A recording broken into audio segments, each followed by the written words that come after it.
I've been watching a lot of Dynasty for a book I'm writing. Let's go. Alexis isn't out of weapons, Crystal tries to bond with Claudia, and Blake is betrayed in business. Welcome to Dynasty. And you think I'm out of weapons now?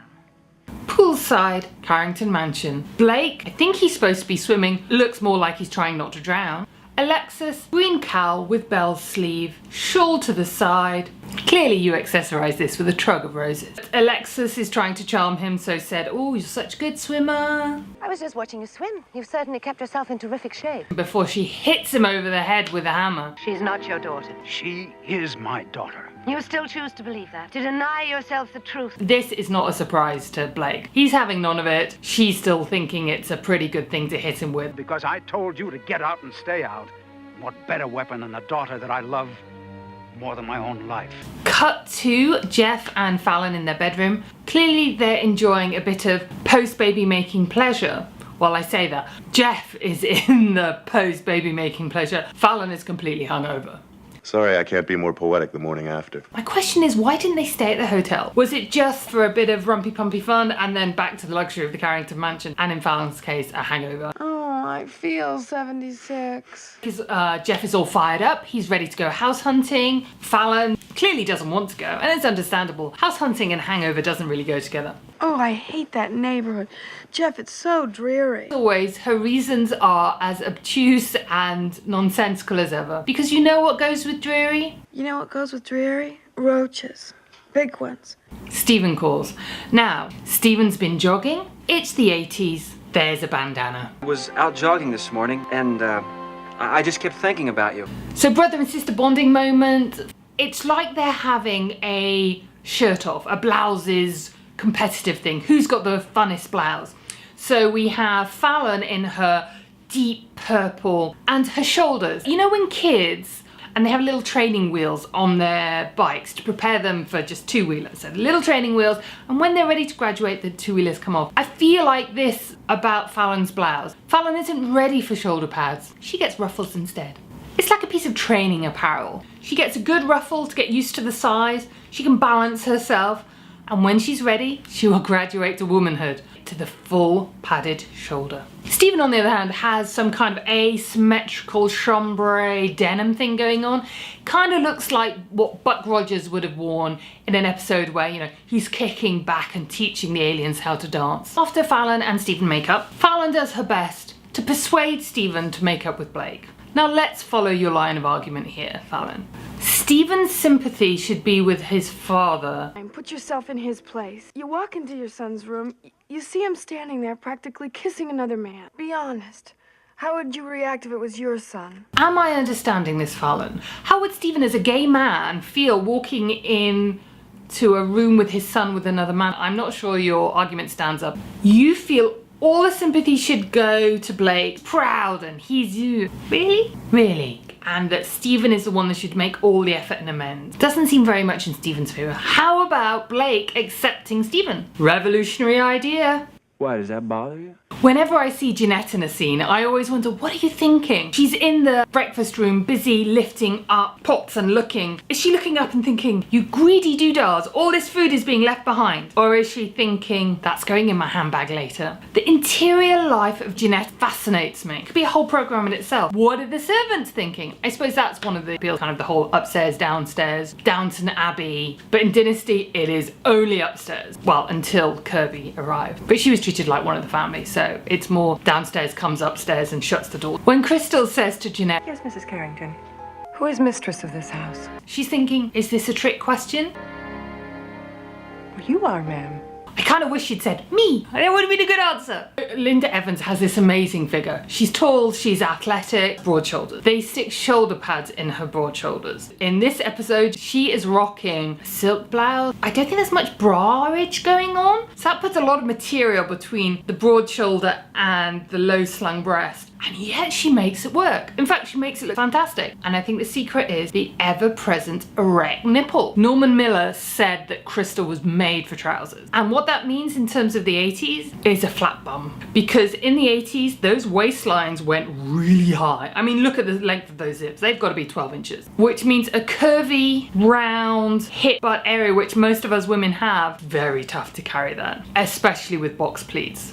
On the front and often on the back. That's a whole lot of extra fabric for any woman to carry. Linda Evans rocks the whole flat butt thing. She makes it look good. Crystal strides out to the art studio. Alexa, she's doing her artist thing. The shawl is off, so now we get to see that the green cowl neck bell sleeve top is adorned with gold cuff, gold belt, gold necklace, gold hair slide, gold, gold, gold, gold. If she's not in fur, if she's not in diamonds, she's in gold.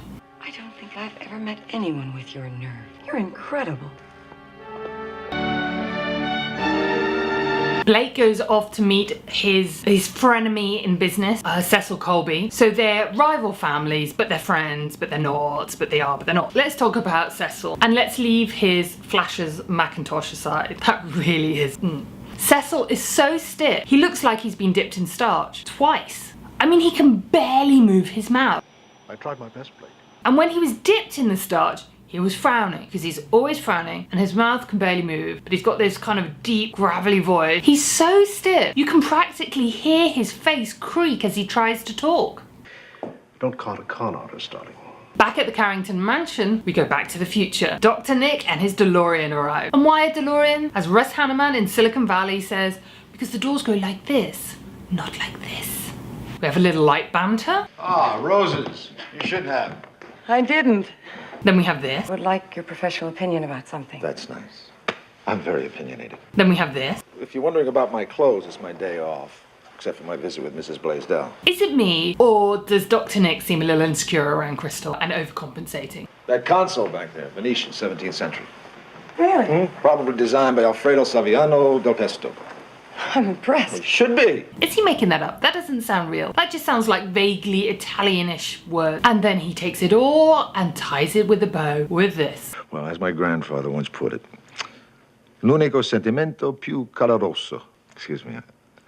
The only feeling warmer than friendship is an old love. Then Nick pops into Claudia for a bit of therapy that ends with this. A world filled with people who are hungry for love. What's so terrible?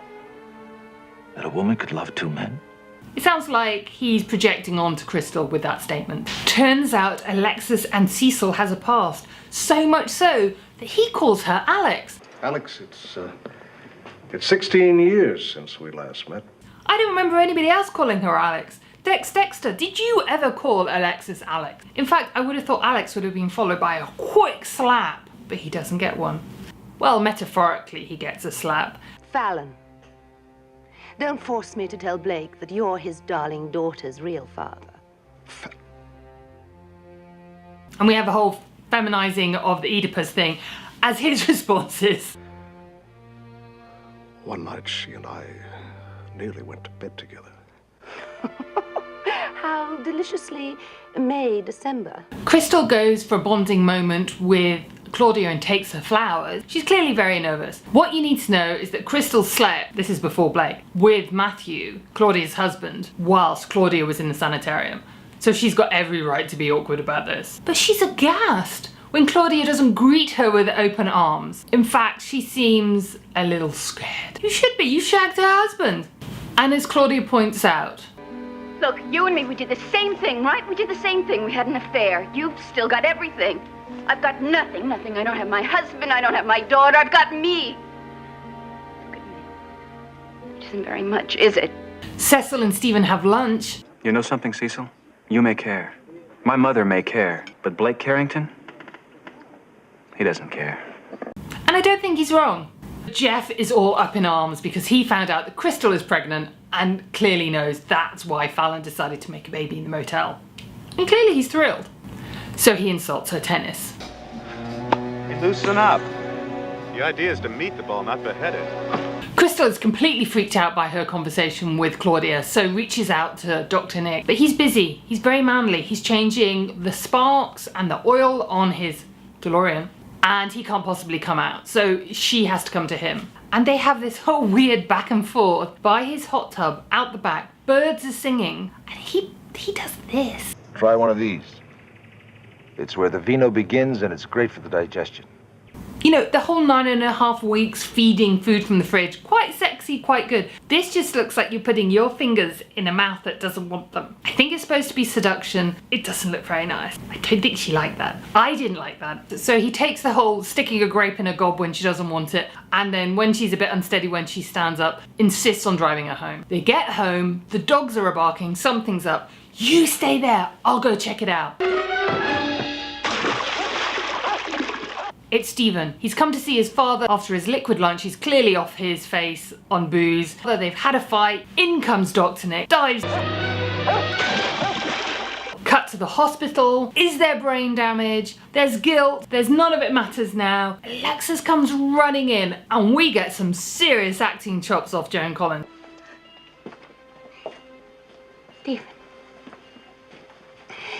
Stephen, it's Mummy. There isn't an arch eyebrow in the place. She is a mother in distress. So much so, Blake forgets and gives her a huge hug. And then we get Crystal's full-on, grade A, hair-framed, forlorn look. And please don't be distracted by Dr. Nick's velour sweatsuit. I know that's hard, but please try.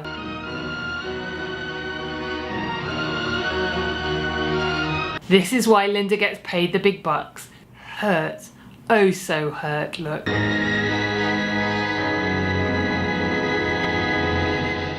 I knew we weren't that ugly. I knew it.